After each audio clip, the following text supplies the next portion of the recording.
Officials in Tijuana, Mexico want to know why a pro wrestler died after a match against a former WWE star. Pedro Aguayo Ramirez was a Mexican wrestling star. He broke his neck during that bout on Friday night. While wrestling might look like fun and games for a lot of people, the truth is that sometimes those fun and games have deadly consequences. Canadian Owen Hart, known as the Blue Blazer, was killed performing a pre-match stunt. Vince McMahon had dropped Shane McMahon from the ceiling. And he splatted on the mat. I don't think he would have scraped him off the mat and sent the next match out. There are also instances where the violence did not happen on stage, but off it, in their own homes. WWE superstar Chris Benoit, his wife Nancy, and their son Daniel are dead. Rey Mysterio.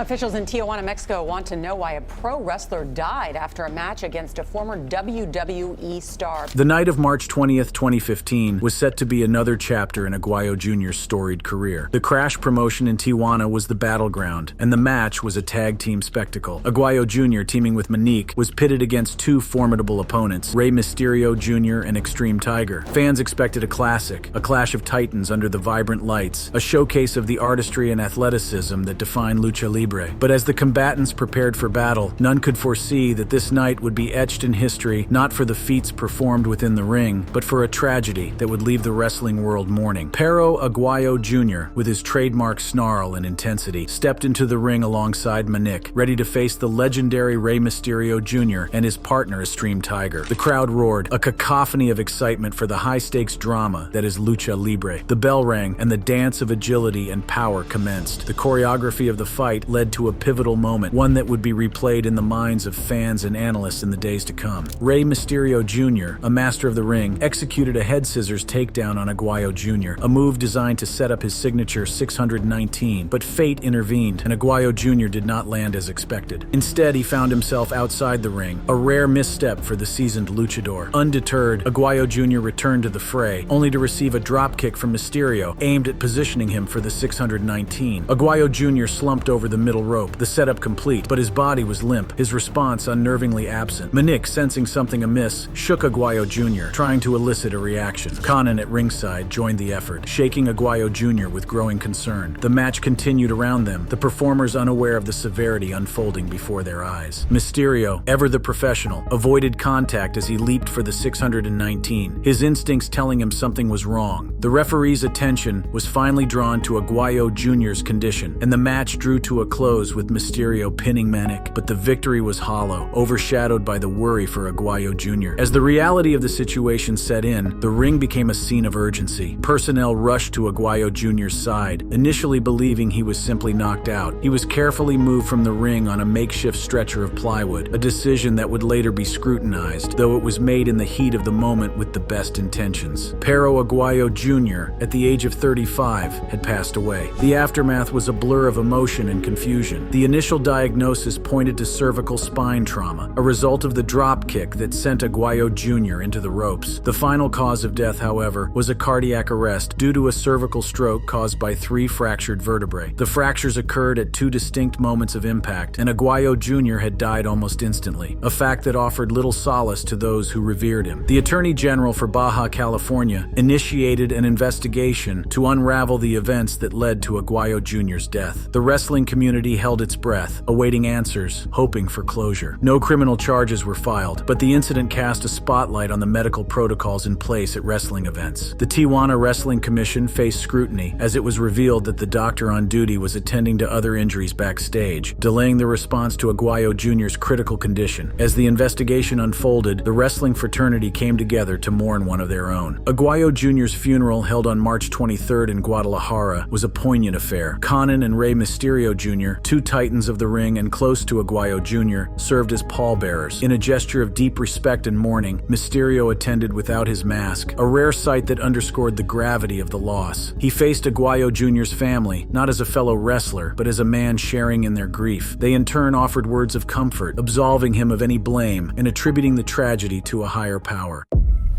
Snuka.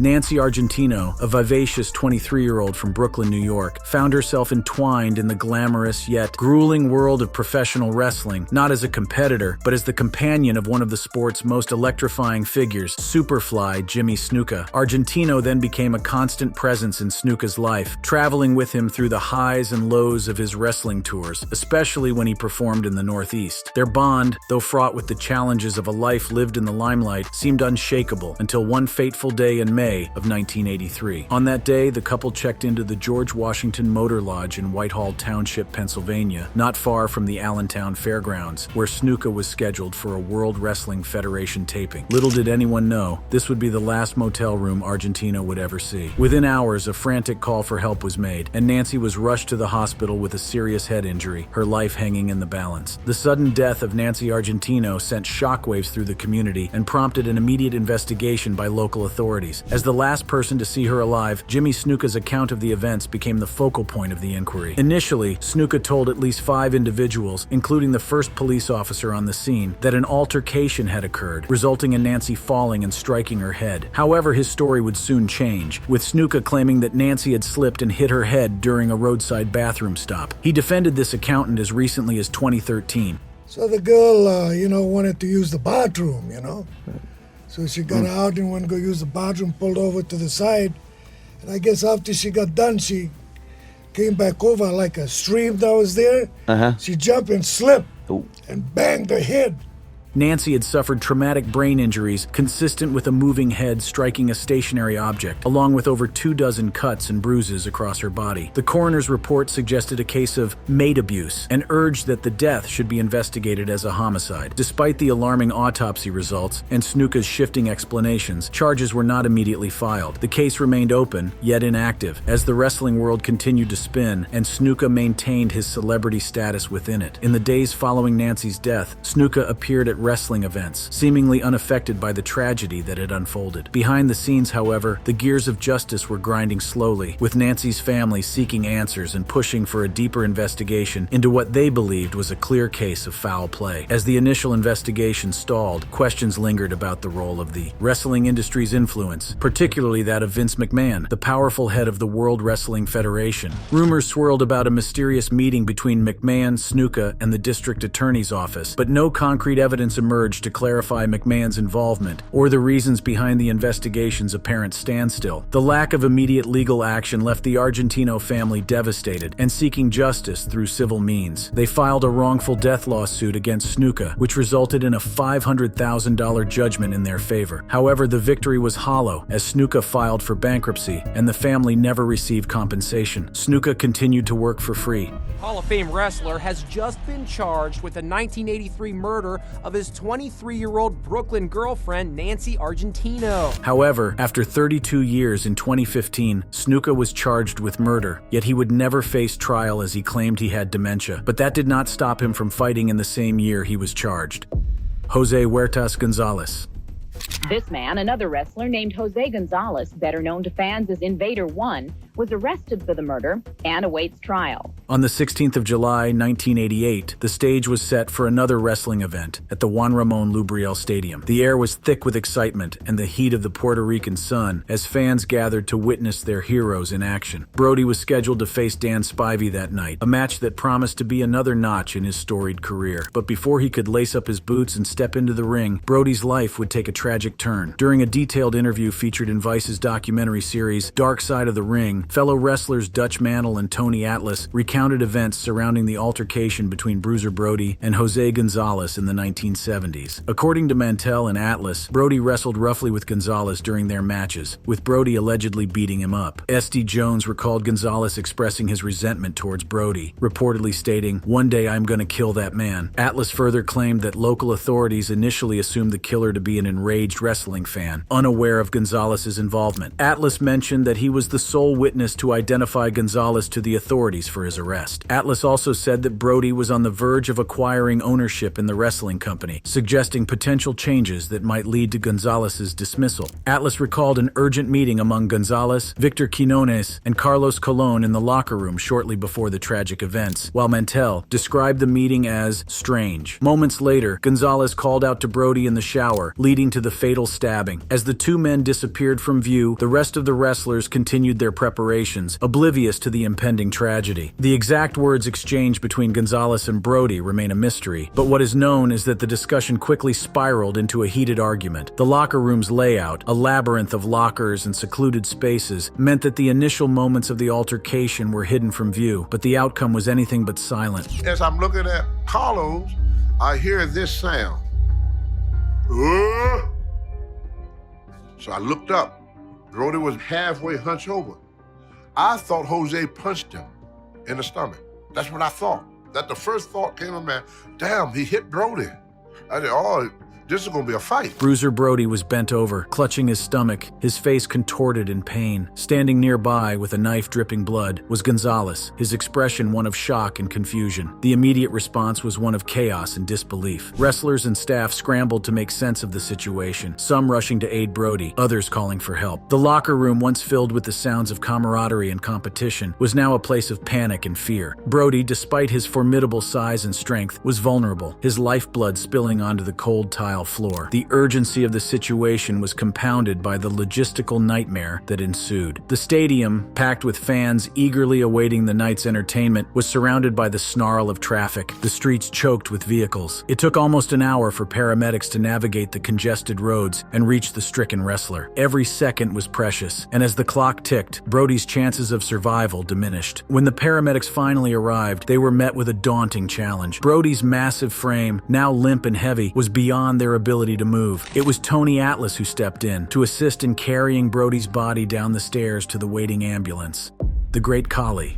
The date was May 28, 2001, a day that would be etched in wrestling history for all the wrong reasons. The APW boot camp was in full swing, with trainees pushing their limits, and among them were the Great Khali and Brian Ong. They were practicing a move known as the Spine Buster, a maneuver that requires the recipient to trust their partner completely as they are lifted and slammed onto the mat. During one fateful practice, the execution went awry. Brian Ong, perhaps in a moment of instinct or error, clutched at Khali's shirt. This unexpected action altered the dynamics of the move. Ong's tailbone struck the mat first, causing his head to whip back with violent force. The impact was catastrophic. Brian collapsed, and the training session was thrown into chaos. Despite being rushed to the hospital, the injuries proved fatal, and Brian Ong's promising journey in wrestling was cut short. The aftermath of the accident was a whirlwind of emotion and legal proceedings. Brian Ong's family, devastated by their loss, sought answers and justice. They filed a wrongful death lawsuit against Roland Alexander, the owner of All Pro Wrestling, and the APW boot camp. The lawsuit claimed that the organization had been negligent in its duty to protect Brian, especially since he had suffered a concussion just weeks before the fatal incident. The court proceedings revealed that Brian had been allowed to return to training after only 2 days, a decision that would come under intense scrutiny. Tony Jones claimed that Khali was very sorry for the accident. Yeah, and I know I talked to Khali about it, and he was sorry. It was just a very unfortunate accident. An unfortunate accident? You know what's an unfortunate accident? Me hitting my pinky toe while shuffling through my room. But okay, Tony, let's call it that. The Ong family's pursuit of justice culminated in a court ruling in their favor, with a substantial settlement of $1.3 to $2 million in damages. The payment was covered by APW's liability insurance, but no amount could compensate for the loss of a loved one. Billy Jack Haynes.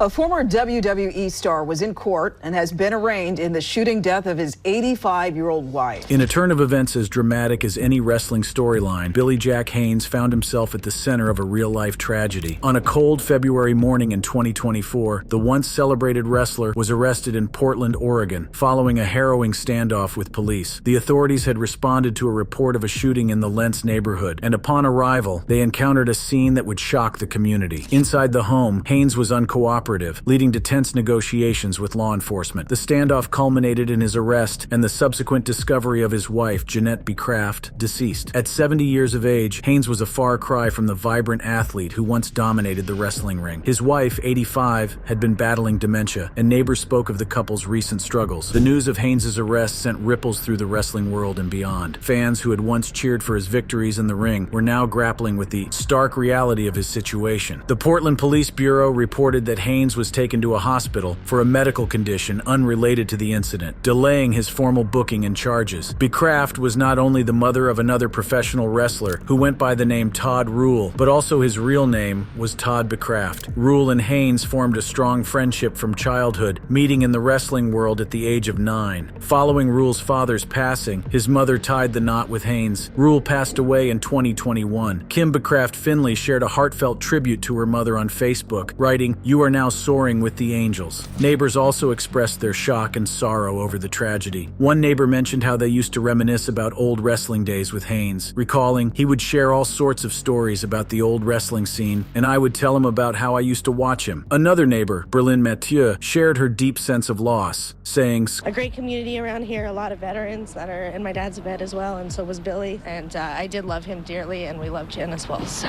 yeah, but yeah, like I said, it's a tragedy all around." Scott Hall. A guy pulled a gun on me, and I took it away from him and shot him, point blank. In the world of professional wrestling, few figures have cast as long and as complicated a shadow as Scott Hall, known to many as Razor Ramon. His journey through the glitz and glamour of the squared circle was marked by soaring highs and devastating lows. Hall's life was a cocktail of fame, struggle, and redemption, a story that intertwines with the very fabric of wrestling history. But beneath the swagger of the bad guy persona lay a tumultuous reality, one that reached a chilling climax one fateful night outside a nightclub. It was there that Hall, confronted with a life or death struggle, took a man's life with the man's firearm. This is the story of Scott Hall, a man who lived in the spotlight but faced darkness when the cameras turned away. In the dead of night, outside a bustling nightclub, a chilling encounter unfolded that would forever mark the life of Scott Hall, known to the world as Razor Ramon. The year was 1983, and the air was thick with tension when Hall found himself in the grip of a heated altercation. Of course it was over a girl. He smashed all the windshields out of my car. And I walked outside, and the security guard was there, who watches the cars. I said, "Where is he?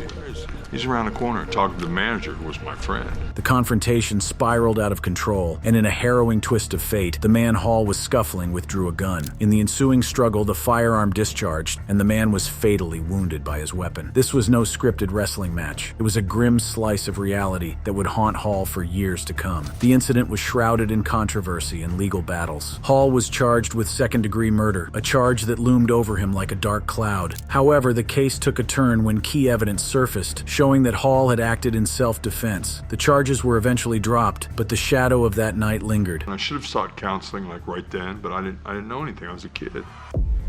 Brian McGee. Much more about a former pro wrestler arrested on first-degree murder charges. As we broke first on ABC Action News this morning, deputies say he stabbed his girlfriend to death in the parking lot of a Tampa apartment complex. On that fateful day, the police received a call that would lead to a shocking discovery. A woman was found with multiple stab wounds. The perpetrator was none other than Brian McGee, a man known to many as a wrestling entertainer, not a violent criminal. The details that emerged painted a picture of a sudden and brutal attack that left the victim fighting for her life. The lead up to the stabbing was murky, with few details available to the public. What was known was that McGee and the woman were acquainted. She was his, and the altercation took place at Del Lago Apartments in Tampa. I seen the dude come back, got on top of her and just started stabbing. According to the deputies, there was an argument. The victim had previously dated the pro wrestler, but the relationship ended about a year ago. As the news broke, fans and fellow wrestlers alike were left in disbelief. How could the future, a man who had once been a symbol of potential greatness in the wrestling world, be involved in such a heinous act? The wrestling community reeled from the news, struggling to reconcile the character they knew from the ring with the man accused of such violence. The immediate aftermath of the stabbing was chaotic. McGee, realizing the gravity of his actions, fled the scene, leading the police on a high-speed chase that would add to the already sensational nature of the incident. The pursuit was relentless, with law enforcement determined to apprehend McGee before he could cause any more harm. As the chase unfolded, it became clear that McGee was not going to give up easily. The former wrestler led police on a dangerous pursuit, weaving through traffic and putting countless lives at risk. The tension was palpable, with every turn and acceleration bringing the situation closer to a potentially tragic end. Eventually, the chase came to a dramatic conclusion when McGee's vehicle crashed. With nowhere left to run, he was taken into custody, the reality of his situation setting in. The man who had once entertained crowds was now the subject of a different kind of attention, one that was far from adulatory. But the story brought a new twist as shortly after, he was transferred to a mental health facility. In the wake of the arrest, the wrestling community and the public grappled with the news. Social media was abuzz with speculation and disbelief. How had things gone so wrong for Brian McGee? What had led to this moment of violence? The questions were many, but the answers were few. Chris Adams.